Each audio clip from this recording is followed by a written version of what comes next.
you know, people ask, you know, why cast iron? Why should I use cast iron over like a stainless pan or a non-stick pan? Well, one of the best things that I enjoy about using cast iron is that it retains the heat. So when you heat a pan on a stove, and maybe it's a little off alignment or whatnot, the heat is going to transfer to that pan evenly. So your dishes are going to get crisp around the edges and things like that. And it makes for just really good cooking of all kinds of different dishes. And the other thing is the durability. I mean, with cast iron, this will outlast me. And it could outlast you. I mean, cast iron, you know, some people, and I'd like to hear your comments below. Maybe you have a grandparent who gave you a pan, or there's a pan that's in your home or in your family that has been passed down generation after generation. And I think that is really cool because, I mean, you don't see that with a Teflon pan or a non-stick pan that, you know, most of those pans you can't even put in an oven. So that goes back to the durability of cast iron. I mean, you can cook it on your stove on an open fire. I mean, you can cook it indoors, you can cook it outdoors, and then obviously there's maintenance behind all that. And the first thing that you need to decide is what kind of pan do you want to start out with. And you know, I have another pan that's bigger than any three of these that I started out with, and I noticed it was pretty hard to maneuver, and I want to say it was about a 14-inch pan. And I had a hard time in the beginning of cast iron because I burned myself a few times on that pan because, you know, I was trying to hold it up and then it slid and I sizzled my hand, and I was supposed to not do that. So anyway, so I found that about a 10.5-inch pan, this size right here, is perfect for beginners. I mean, you can do a lot with that. And so before I landed on this 10-inch size pan, my bigger 14-inch pan, I tell my mom, and I love you, Mom, don't get upset if you watch this. And I said, hey, Mom, I need a smaller pan because that one's just too big. And look at what she gets me. This little baby right here. Isn't she cute? She's so cute. Little baby pan. Now, like I said, when you're starting out with your first pan, that's going to be way too small. That's more like, you know, when you go to a restaurant and they do that pizookie cookie thing, you know what I mean? Like that's a perfect, like one person, like a pot pie for one person. That'd be a good size for that. And then you have, this is a new pan that I just got. It's a new old, isn't she a beauty?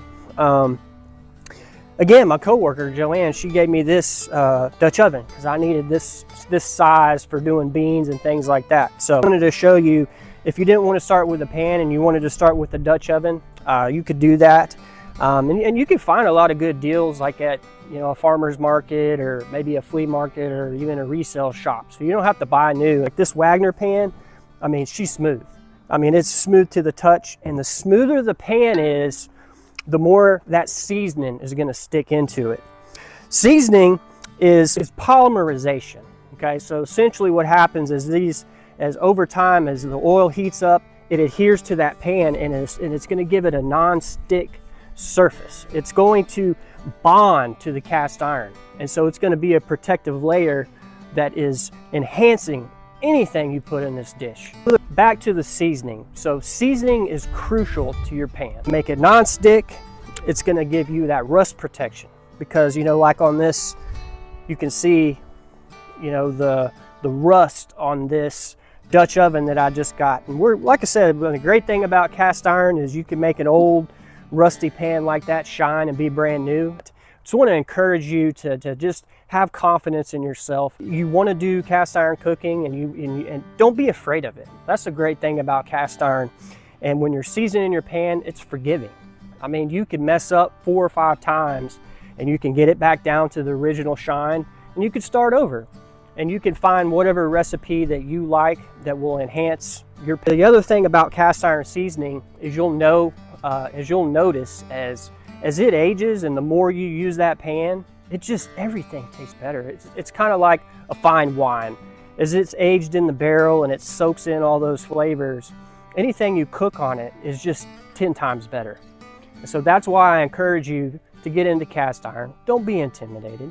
I mean, it's a pan, and yeah, it might be a little unique from anything that you're used to. You might be used to those Teflon pans or maybe a ceramic pan, and that's what you're used to cooking with. But if you notice that when you're cooking on those ceramic pans and you turn the heat off, it doesn't take it long to cool off.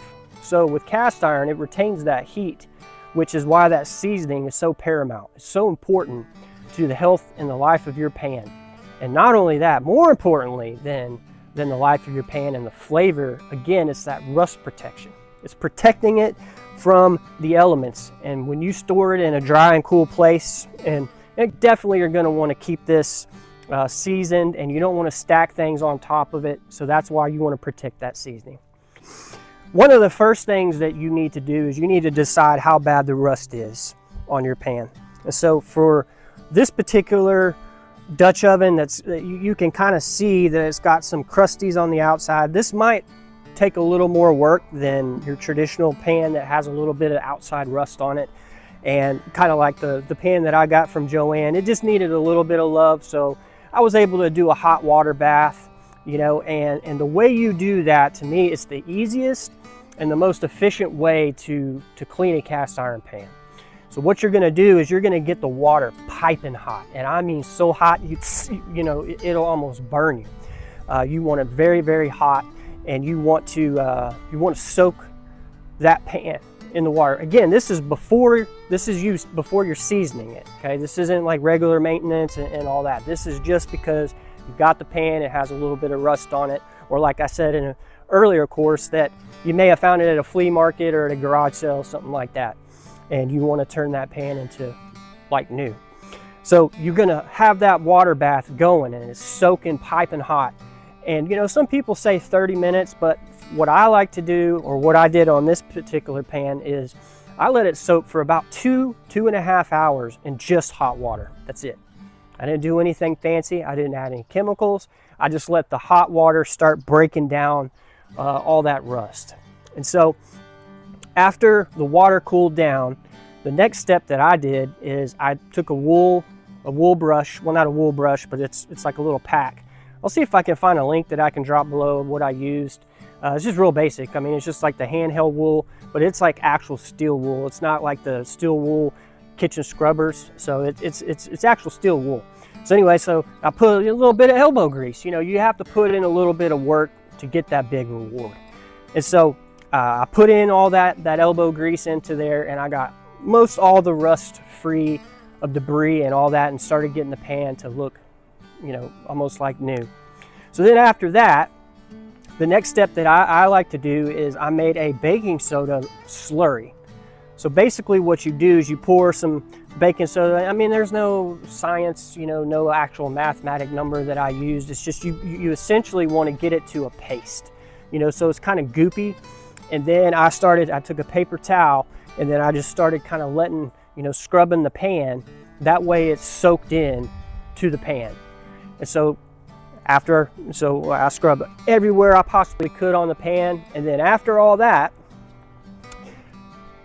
turn the water on, got it piping hot again. And so then you get it piping hot, and that water's it's stinging so hot. So then you rinse off the pan, and then after you rinse it off, you just look for any crusties or anything in there. And then now we're gonna work on the seasoning. So if you get the pan down, you don't see any visible rust, that's where you get into it. And so after you do all the water bath and you have it all cleaned off and dry, the next thing you're gonna do is you're gonna coat it with some oil. And the oil that I used is canola oil. I mean, some people use flaxseed oil, grapeseed oil, some of these high-end, high smoke point oils. But I mean, let's be honest, the way the economy is these days, I mean, I'm not gonna spend $8,000 on a thing of flaxseed oil, and so canola oil will do just fine. And so that's what I used, and it's got a nice high smoke point. It's not the healthiest oil, obviously, but again, we're just trying to season this pan. I'm not gonna be licking the oil off the pan. So meanwhile, behind the scenes, you wanna have that oven set to 450 degrees at least. Some people like to do 500, but personally, I'm a fan of 450. I just think it does the job. And so you've got that oven at 450 degrees, and so you applied your seasoning, right, which is your first layer of oil before that polymerization happens, right? You remember that? Course number 2, polymerization. Okay. Hope you're listening. There'll be a test at the end. I'm just kidding. So anyway, after all that, I had it preheating the oven, And the one thing is I'm going to show you a clip where I actually put like a metal pan underneath my cast iron. But you want your ideally, you know, you put your cast iron pan upside down. That's how I did mine. But I should have put the pan, the metal pan, on the next rack below, because if you can see this video, you can see all the stain. My wife was not happy with me for ruining that pan on the bottom, so I'm gonna end up having to get another one because I was being a little wasn't thinking too good, I'll just say that.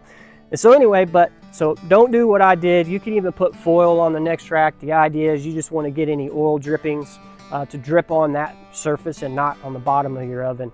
And so you're going to put it in there, and I did mine for around 55 minutes to an hour. Some people you know, have their own method, and that's a beautiful thing about cast iron. There is no guideline that is truly you have to follow it or else.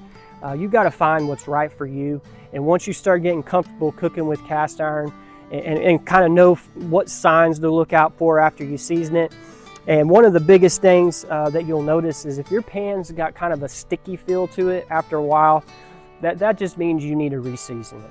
And so that's what I wanted to let you know today is that it's okay. If your pan gets sticky, don't worry about it. Just, you know, do what I said, you know, just let's scrub it down, get all that off, and let's start over, start fresh. And so another little tip that I'll give you about reseasoning is I would encourage you to do this on a day when no one's home, because it does smoke up the house quite a bit from the oil once it hits that smoke point. So I would plan on doing this when nobody's around and you can crack a window open, or if you have like a gas grill and you want to do it outside, or one of those the pellet grills, you know, that would probably be a little more ideal if you have family members that might be a little sensitive to the you know, to the fumes and things. In this course, we're going to talk about cooking basics. So now after we've found our pan, we bought our pan, and then we learned the basics about our pan, and we know how to restore it. The basic principle that you need to adjust if you're used to using a Teflon pan or a ceramic pan, something like that, you're used to cranking that heat on high. You definitely don't want to do that with cast iron. You want to kind of let her, you know, warm up, because the difference in this pan and a Teflon pan is that it's gonna, all that heat is just gonna be in every pore of this skillet. So it's gonna be pretty consistent in heat and temperature throughout this entire pan. So one thing you need to keep in mind is when you are, and I should have mentioned this in my seasoning videos, you definitely want to have a pot holder. It'll only take you one time to get a nice singe on your hand, and you definitely will not do that again. And I've even seen in stories and heard people stop cooking cast iron just for the simple safety things of not keeping in mind that this pan's hot. So if you have little ones around, definitely want to throw that little pro tip out there. You need to educate everyone in your house when you start cooking on cast iron that it is hot. And that they can seriously get burned. So they need to learn, and again, it'll only take one time and it'll never happen again. But I don't want that to happen to you or a family member of yours. So anyway, back into our cooking basics. So the great thing is about cast iron, there's almost any dish that you can cook in here. It's not off limits. There are some things that I would avoid cooking until your pan is very well seasoned. And I'm talking, you know, I would say a good 5 to 6 months at least of regular cooking where that seasoning's, you're not going to break that seasoning unless it's something absolutely crazy. So you want to, like I said, you want to use low heat and then bring the temperature up to about a medium heat, because it's going to be so hot. You'll be surprised how much lower heat on a cast iron, how you can cook so much better on. So things you want to start out with, some basic dishes that after you reseason your pan, some things I would cook first is I would throw some bacon in there. Oh man, bacon and cast iron, or sausage patties or sausage, you know, anything that's going to render some fat into that pan, that's going to be ideal to start out when you're cooking on that pan the first time.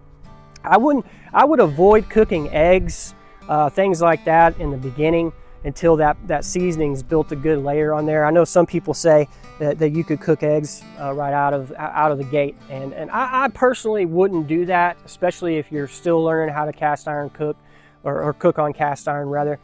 because you might get a little discouraged because it's going to stick because that seasoning hasn't had that full polymerization to the pan yet. And so anyway, I would start out, like I said, with some bacon and some sausage, something to that effect, a protein that's going to have all that fat that's going to come out on the pan. And then if you want to throw in maybe some onions, some onions and potatoes, and do something along those lines. And I mean, I'm not telling you not to cook an egg in there, but if your first dish, I would keep it simple and do some bacon and sausage and just, after that.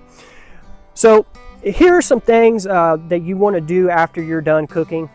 First thing you don't want to do is, you can see this clip right here, is this is when you leave your pan out, and especially if you're cooking with something acidic, I would avoid cooking anything with like tomato sauce, tomato paste, anything acidic in nature, especially in the beginning, because you don't want to break that seasoning down. You want that pan to have that seasoning developed over time to the point to where you could put that in there like I did in this clip. But the thing is if you leave it out overnight, it's just that elbow grease, like I was telling you when you're first cleaning that cast iron in the beginning. You're just going to make life harder on yourself in the end, because it's going to start to bond to the side of that pan, and it's going to be a lot of work cleaning it up. So I would avoid things like that. And so when you're the first thing you want to do after you're done cooking your meal is you want to let that pan cool off. That's my preference. I mean, it sounds a little odd to let it cool off, then heat it up, that kind of thing. But I've learned that this, to me, is a better experience for me. And so after you let the pan cool down a little bit, first thing you want to do is get all those crusties out of there. And I would use wood utensils. Personally, that's what I recommend. Any type of utensil. I wouldn't use a metal spatula unless you absolutely have to. I mean, you might need a metal spatula, if you're doing eggs, to get a good flip on there. So if you're new to cast iron cooking, or maybe you've been cooking in cast iron a while, the whole idea is to find ways to work smarter, not harder. And in this episode of the Journey to Cast Iron Confidence, we're going to talk about the necessary tools that you need to make your life cleaning your cast iron easier. So pull up a chair and stay tuned. So one thing I did want to mention, some of these items that I am going to be talking about, I do have Amazon links in the description. And I am an Amazon associate, so I do get a small percentage if you do click on that. And there's no extra charge to you. So anyway, I just wanted to mention that. You can find those in the description. But not all of these are going to be featured on that. So I just want to really just talk about the basic things that you need to clean and restore your cast iron if you're a beginner. So the one thing that I started with that's really made a lot of, that's helped me out in the kitchen quite a bit, is this Chainmail scrubber deal. Now, this one I do have a link in the description for, but let me get you a little closer view. So this guy comes with a pack of these silicone little scrubber deals. And basically what these help you do is, like, say you have a pan like this, it kind of helps you get in those nooks and crannies right there. So if you had anything that kind of caked on in that area, these come in real handy. And I didn't know it when I bought it, that it came with those. And I was actually gonna buy a separate set of these, and then I opened up the container and I'm like, oh wow. So that was really cool. The other thing that really comes in handy, and you can really catch yourself off guard if you're not careful, is the heat coming from that pan.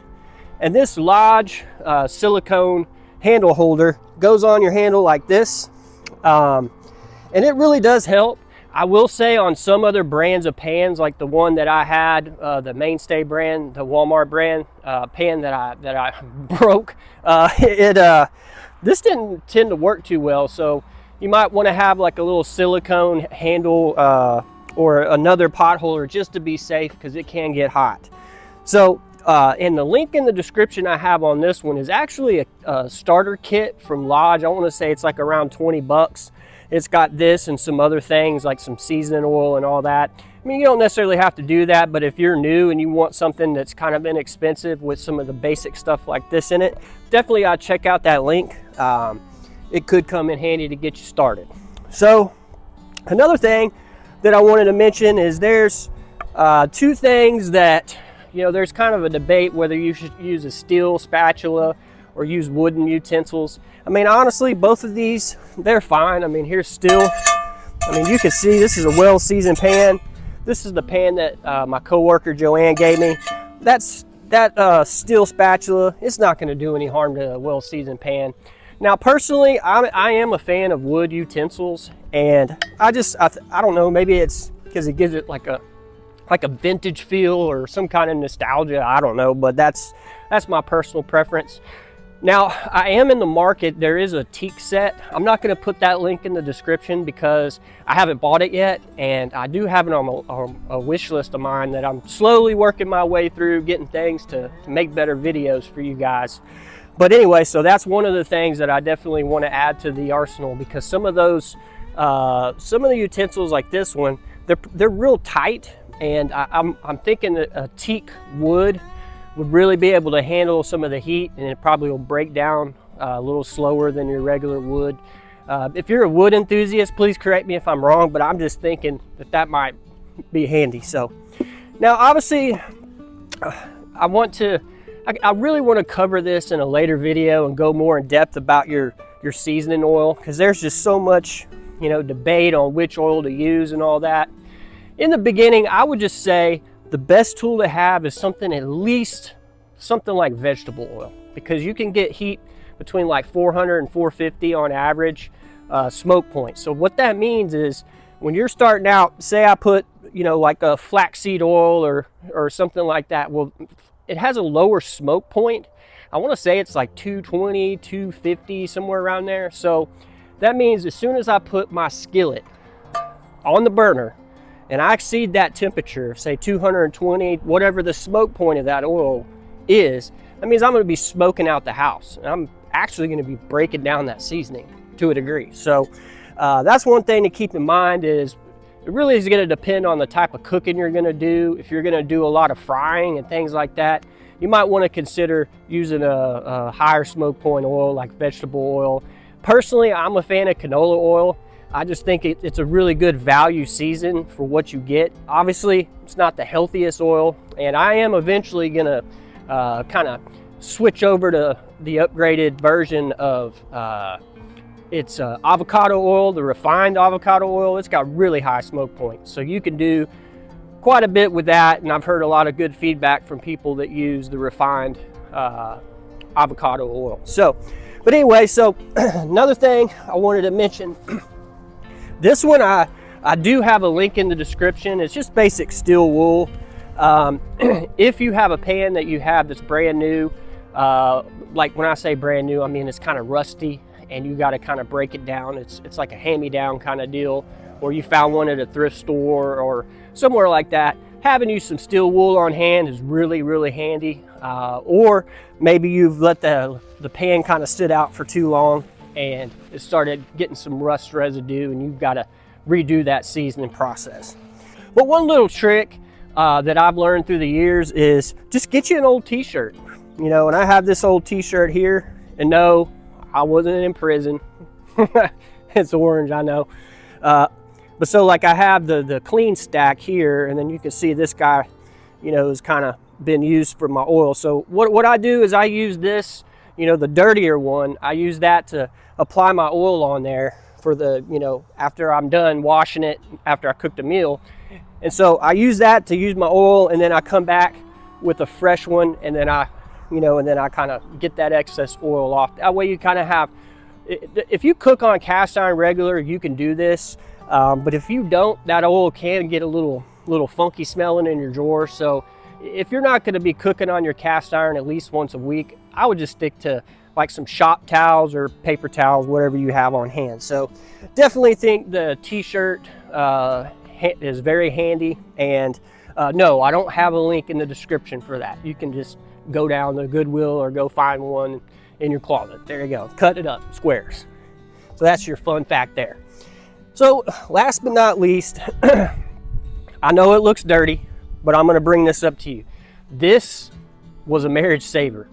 So when I first started cooking in cast iron, you know, I had a Lodge, it was a 12-inch. I didn't bring it out here to show you, but I would fry in it a lot in the beginning, and boy howdy did we love some chicken wings. Well, the only problem is that I would get oil everywhere. I mean, it would get on the ceiling, it would get on the side of the walls. And so my wife, she was like, you know what, I love your chicken wings, but I don't like the aftermath. And so I was telling my coworker, Joanne and Garrett, about it. And so Garrett had recommended this. It's like a little splatter guard. It's like a stainless steel splatter guard. And yes, I know it's dirty. I need to clean it. Maybe I'll do a video on that, how to clean the splatter guard. I don't know. Anyway, so this one I do have a link for a 3-pack. Because that's one thing I will mention, like this pan right here, it doesn't work too good with because it's designed for a bigger pan. So I would recommend getting you know, the 3-pack, because then that way you'll have one that fits every skillet. And so it just kind of keeps all that grease inside the pan or the skillet that you have cooking on, and it really does make a difference for the cleanup. And in your meals, you want to let that pan cool off. That's my preference. I mean, it sounds a little odd to let it cool off, then heat it up, you know, that kind of thing. But I've learned that this, to me, is a better experience for me. And so after you let the pan cool down a little bit, first thing you want to do is get all those crusties out of there. And I would use wood utensils. Personally, that's what I recommend. Any type of utensil. I wouldn't use a metal spatula unless you absolutely have to. I mean, you might need a metal spatula, you know, if you're doing eggs, to get a good flip on there. It's just a little light egg and you have a metal spatula, that'll be fine. So, but I would, anything else that you're going to be doing stirring, like for potatoes or for onions, definitely would use a wood utensil. I would avoid metal at all costs and cast iron. And so, and then after you're doing your basic dishes, like I said, you know, you can do cornbread. There are just so many things that you can do in cast iron. You could do a full skillet cookie. You know, you could take your cookie dough and just put it in there and bake it. So you can do baking and you can do sauteing. You know, so those are just some basic things that you can cook on cast iron and to get you started. So, but after, you know, like I said, after you're done cooking, you just want to wipe it down, get all the crusties out. And I like to use kosher salt to get any remaining sticky goo in there. It's just, it's a light abrasive scrub that you can do to get everything out. And so after you do that, again, you want to look for it. You can fill the pan, you want it to feel smooth to the touch. You don't want any raised, dried crust in there. And then after all that, you're going to make sure that you dry it off very well. And I'll go ahead and turn your burner on after you dry it off as best you can. You might have a few little water droplets on there, and that's fine.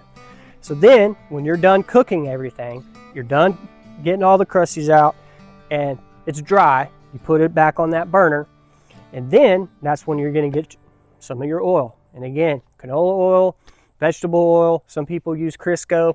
I'm not a fan of the Crisco in the can. That's just me. I'm not saying you can't do it, but I like canola oil. It seems to be a good balance for smoke point and things of that nature. So anyway, so we're going to apply a little bit of oil to the pan, and then we're going to rub it in. And I'm really bad about doing the back, so I would encourage you, try to get in the habit of doing the back first, the bottom first. You know, get that oil on there before it gets too hot so it can soak in there. And ideally, I mean, maybe if you started out, you could put this like that on the burner, you know, that way, you know, you're getting the bottom to where it's drying a little bit. And so then after that oil has been fully coated in there, you can use a paper towel, or if you have a certain dedicated rag you want to use, that's fine. So then after you do that, you want to let everything kind of stick there for a little while or dry. And then when you're done with all that, you're going to take your paper towel or your towel, you want to make sure it's dry. You want to get all that excess oil off there, because you don't want that to be a nightmare. So if you leave too much oil in there, that's whenever I talked about, you know, if it gets sticky, that's when you might want to rethink about reseasoning and start over. So I don't want to do all that, so I'm going to take care of it ahead of time, and I would encourage you to do the same thing. So after all that's done, when you store it, okay, here's something that's very crucial. You don't want to stack these pans like this at all. You don't want to stack them on top of each other. You want something in between it. It needs to be in a dry space. And you know, so you want to figure out how you can stack these without stacking them on top of each other, because you want air, you want it to be able to breathe. Because one thing about this pan right here, or this Dutch oven, is whenever you store something like a Dutch oven, you want a gap. I mean, you want that air to be able to move out of that. You don't want air to be able to stay trapped in there. In fact, when I first got this pan, I had to use a hammer, and you know, the hammer side, just to get the lid off. So this is an example of you want to store it right. The first thing I noticed is a lot of people are struggling with the aftermath, and common cleaning mistakes are you leave the food out too long, or maybe you cook something too acidic in the beginning, and it makes that cleaning process a little more difficult when it comes time to that. And another thing I did mention in my video about using kosher salt. You can use a little chain scrubber. I did get one off of Amazon, and I've been using it for a while, and it actually works pretty good. So if you don't have one of those, I'll drop a link in the description. You can check it out. And the number one mistake that I see and that I hear from people doing is they leave it out overnight, and you just don't want to do that. And the second thing is that you're not drying it enough, or you're not drying it properly, I should say. So what's happened is after you're cooking your meal, and you know, you rinse it off, you do the kosher salt, and you get all the crusties out of that pan, you want to get it dry. And so when I say dry, you don't just take a paper towel, dry it off, and just set it in the cabinet. No, we don't do that, guys. You got to heat it on the burner. You got to get that pan hot. You want to get it warm. You definitely, because you want that cast iron to retain all that oil that you're going to put back in there. You're going to put just a little coat of oil in there when you're done cleaning. After you wash it off, you're gonna let that pan heat up, and then, like I said, you're gonna put that oil in there to get that season back on there.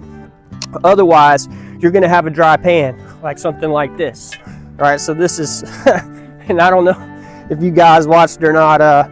This was one of my foo bars here. Bought this cheap little Mainstay brand cast iron skillet from Walmart. I've had it for about 8 years, and I'm sure you're wondering how we got here. Well, you're just gonna have to watch and see how.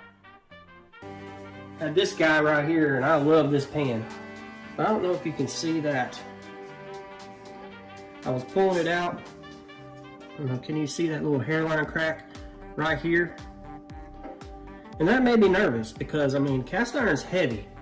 And the last thing you want is for it to get cracked. And this is one of those cheap Mainstay brand from Walmart. Look at that.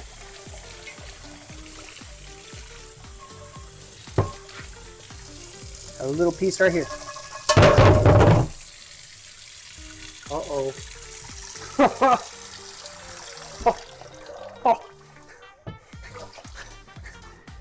Oh no. All right, guys. All right, well, I guess maybe you shouldn't do that.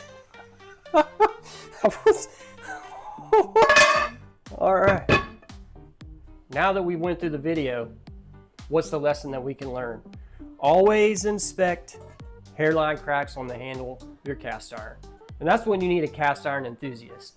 You know, I saw when I was doing my cast iron restoration video of Joanne's pan, I noticed the hairline crack in this pan. That's actually how I got the pan. I told Joanne, I was like, yeah, I think my 10-inch cheap pan was about to go, and then she snapped on a video.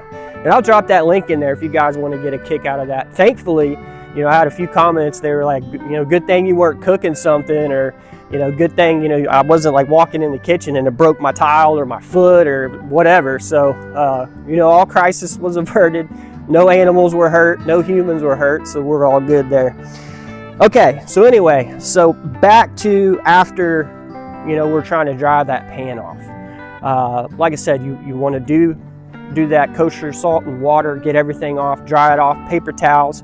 One thing I didn't bring out here, I should have, is another thing that I used to do and I started doing again is I cut up an old t-shirt. And if you just cut up a t-shirt that's old and raggedy and you cut it up in little squares, one thing I will say is wash it first, because when I was using it, I forgot that when you cut it, that lint kind of freshly gets off. So after you cut your t-shirt up, then if you don't want lint in your cast iron, you definitely want to wash, rewash that shirt you're using instead of paper towels. And so what I do is I have one side that has the fresh, like the clean, non-used shirt, old t-shirt squares, and then I have the other side, which is a new. It's got a little bit of oil on there. I use it, a few times. And again, if you're cooking regular, it's fine. But if you go 2-3 weeks in between cooking on cast iron, you might just want to stick with paper towels. So anyway, so back to, we're heating that pan back up and we're drying it off. And I mentioned before that you don't want to stack it on top of other things. And if you happen to not have cabinet space, then you're going to want to put some kind of layer in between it. A paper towel or a towel. This is like a dish towel. This is my cast iron Dutch oven that I've restored. And since the last video, she looks a little better, doesn't she? But I mentioned in that video how you want to have a space when you store it. Like right here, I want to have that space so that way air can escape. Otherwise, all that oil in there could potentially get rancid and all that.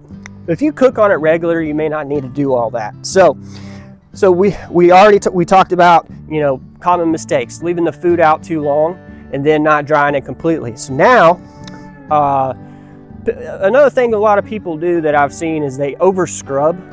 Maybe you think that it's got to be super smooth every time, and that's definitely not true at all. You don't want to push that envelope too hard, because the harder you scrape, you're potentially going to start taking some of that seasoning off, and that's not what we want to do. So I definitely would pay in mind for that. And then actually a buddy of mine, I subscribe to his channel. His channel name is Hog Wild Cast Iron. He mentioned this 1950s eco, like a stainless spatula that's a good one to use for cooking and things like that. And he's got a really interesting channel. So if you're into like true hardcore old school restoration and learning more about old pans, he's got a great channel. I would encourage you to check it out. And he's definitely he's more experienced in the realm of cast iron than I am, for sure. So he's got some really good information on his channel. And he tours around and he goes to different flea markets and things. Really cool. I definitely want to check him out and kind of see what he's got at his shops, and maybe find me that vintage cast iron pan or something. So all right. So the second biggest thing that people have been mentioning in comments from the beginner series for cast iron cooking is which oil to use. And which one do you use for normal cooking, and which one do you use to season? Do I need to put the seasoning and put it in the oven all the time? So there's a little confusion surrounded about seasoning, and so I just kind of wanted to clear the air on that, make it simple for everybody. So in my opinion, there are so many different kind of oils you can use to season cast iron. So many different types of oil you can use to cook on it frequently. But the consensus that I've got from comments from you guys, and just preferred methods of oil and all that, honestly, there are 3 basic kinds. I don't have the avocado oil out here, but I did have a gentleman comment and say that avocado oil is the way to go, and I looked into it, and it's got a good smoke point.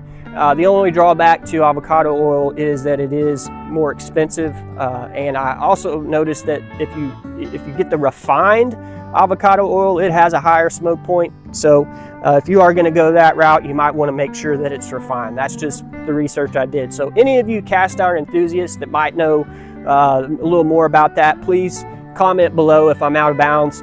This is for beginners and experienced cast iron community folks, so we can all kind of help grow and really encourage people to come back to cast iron, because it's been around forever. Well, not literally ever, but so anyway, so I'm personally a fan of canola oil. That's what I like to use, because it's in my opinion, it's the best value oil and seasoning. And I know it's not the best for you, but I'm not going to be using it to deep fry. In fact, I very rarely fry in my cast iron, if ever, actually. So I did want to mention that. And but canola oil is my favorite seasoning. Now, when I'm talking about doing the seasoning, I'm talking about the first time or your pan's kind of been out of commission for a while, and it's got a little bit of rust, and kind of like this pan right here. Oh, I don't know, poor baby, she broke on us. But you can kind of see some of that rust right here. That's just from me not using it since it broke. But that doing the oven seasoning is very rare. You shouldn't be doing that all the time. In fact, once you start cooking regular, you're not going to need to do that. So I did have another gentleman mention about doing seasoning on your stovetop. And so I kind of looked into it, and it's actually an interesting concept, and I never really thought about doing it. So and he actually recommends using vegetable oil.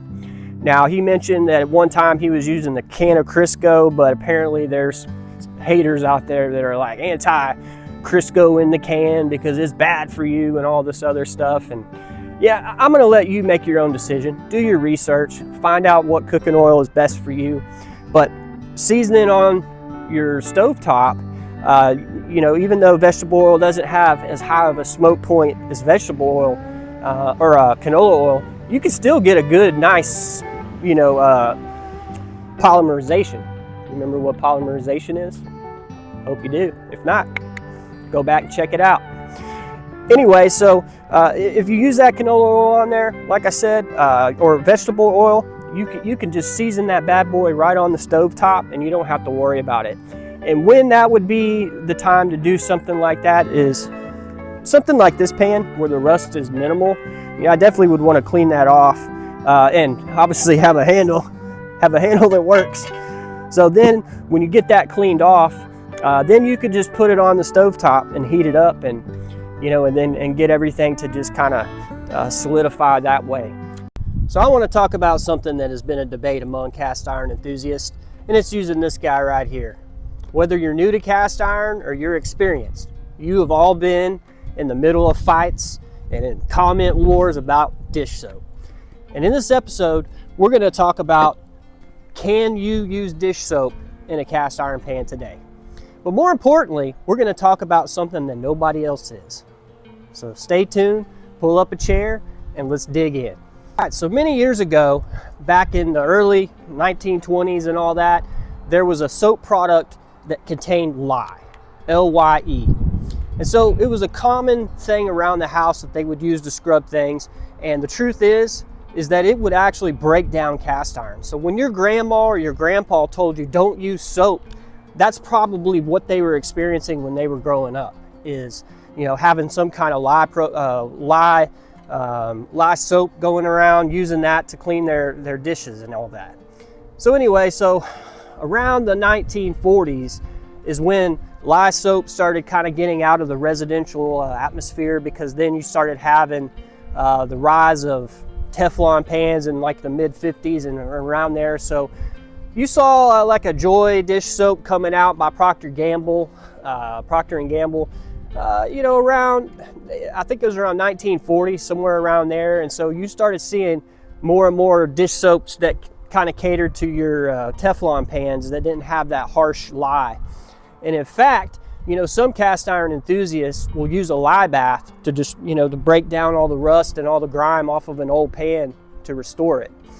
So it's definitely a very harsh chemical, so I could understand why the hardcore old school cast iron enthusiasts say don't use lye or don't use dish soap, because they're thinking about that history. So anyway, but like I said, around the 40s and even today, like when you go down to your grocery store and you buy dish soap, it's harmless to cast iron. That's the truth. It really is, because it's a neutral pH.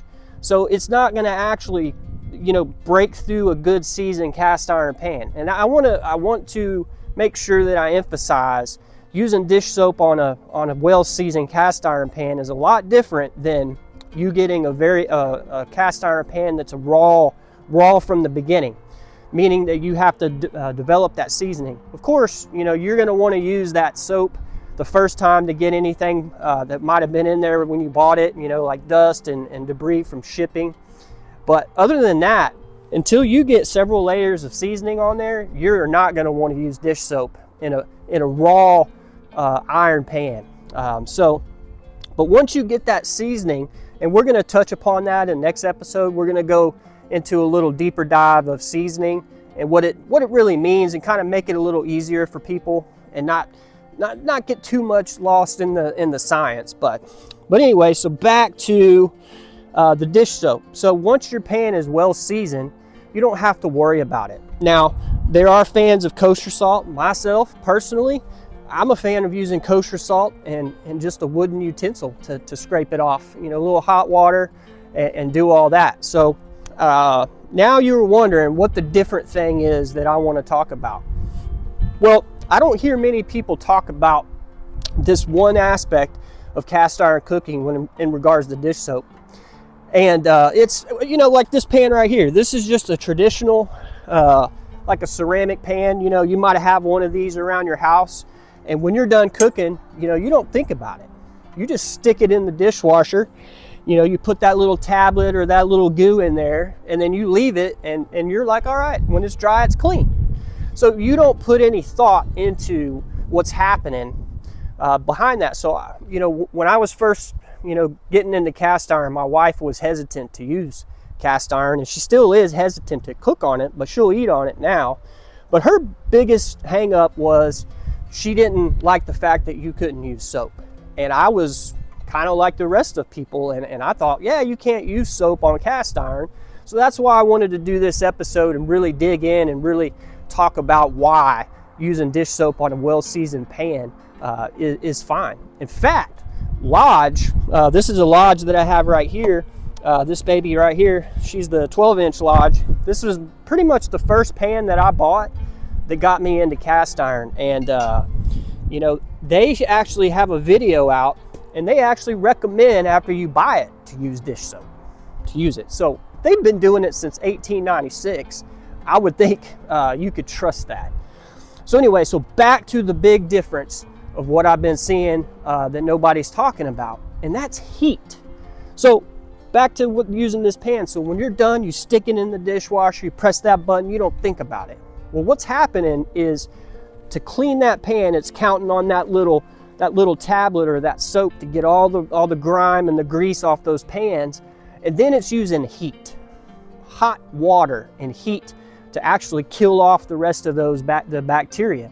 So the average dishwasher is going to get between 140 and 160 degrees Fahrenheit. It seems pretty hot, doesn't it? I mean, you could burn your hand at that temperature.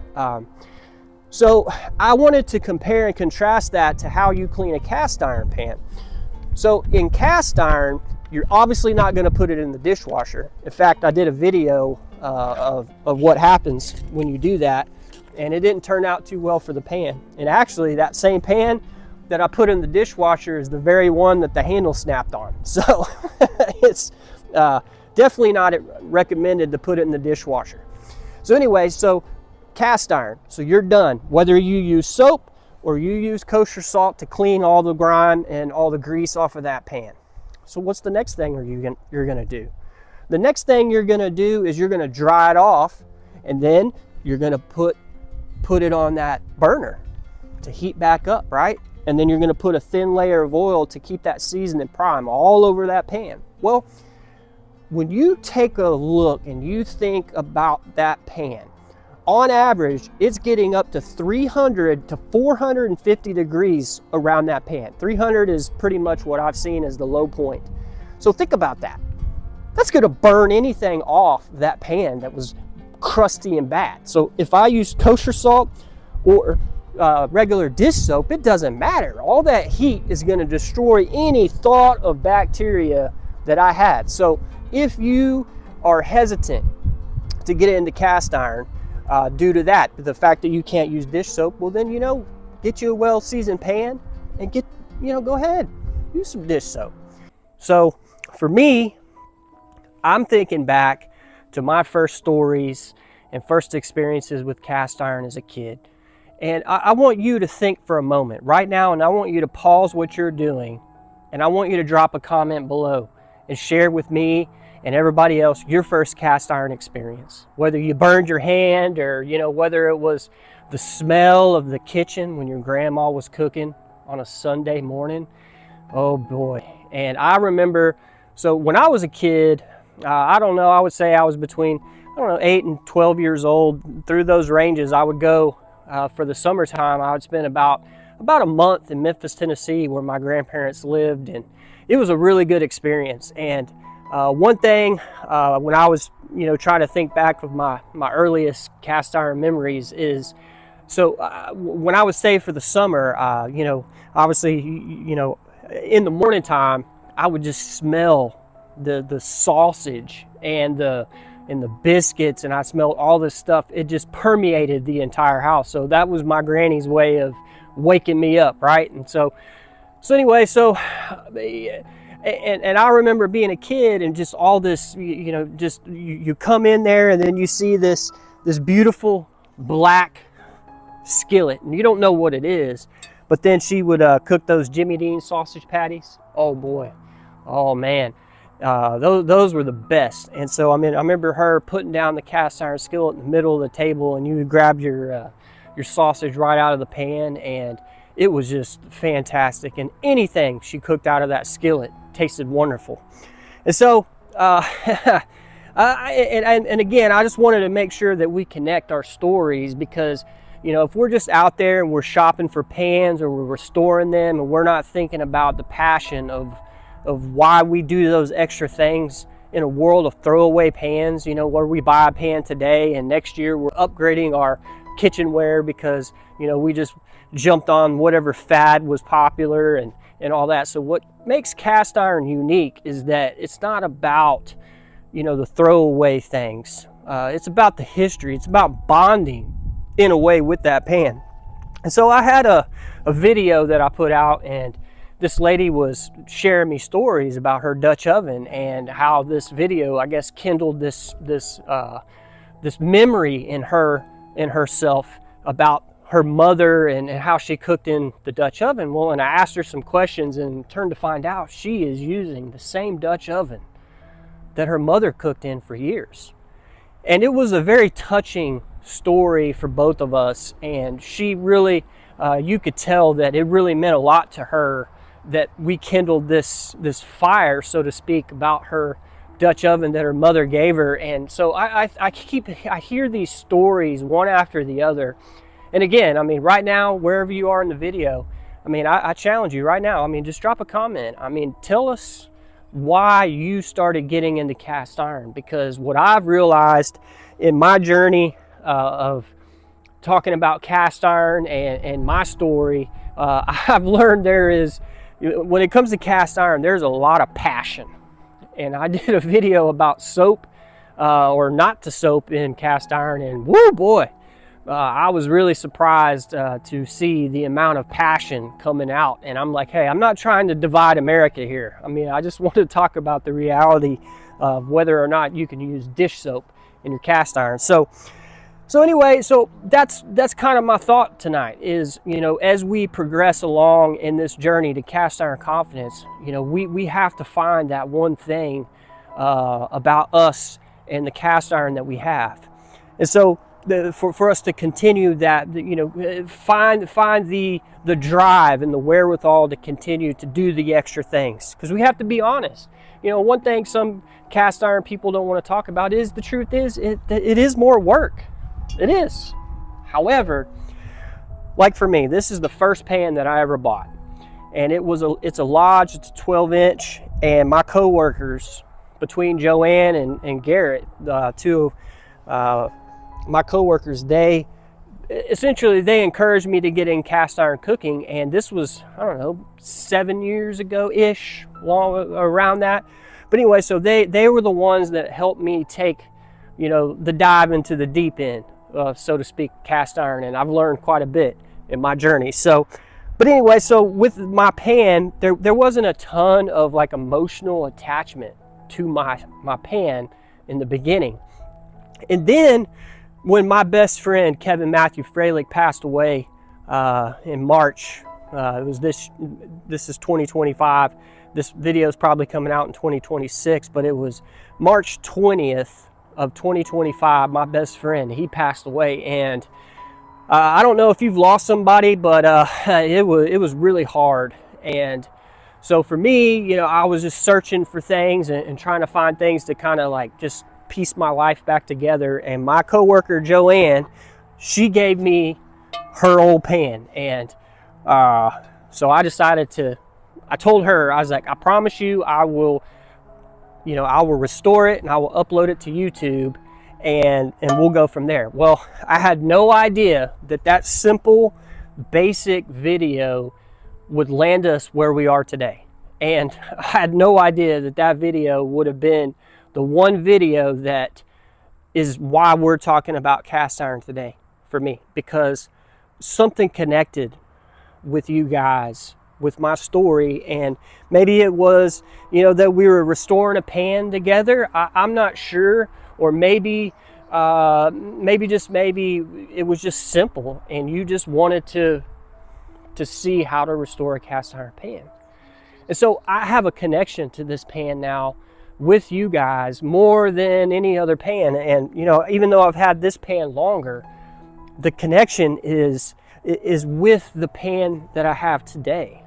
And so if you're new and you're a beginner into cast iron and you're like, well, I don't have all that history. Well, guess what? Neither did I. But your history can start today. And you got to know the why behind getting into cast iron, because it's not an easy journey. It's not. It can be easy. It's not that hard. The pans are forgiving, more so than us in the comments, right?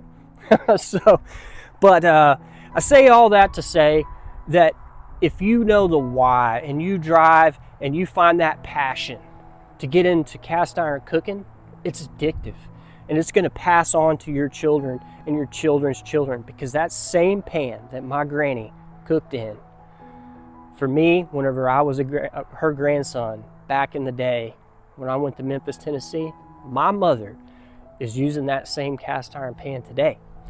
And the crazy thought is that at some point she's going to pass that down to me, and then I'm going to pass that down on to my kids. So that's one pan that has lasted generations. So this is your story.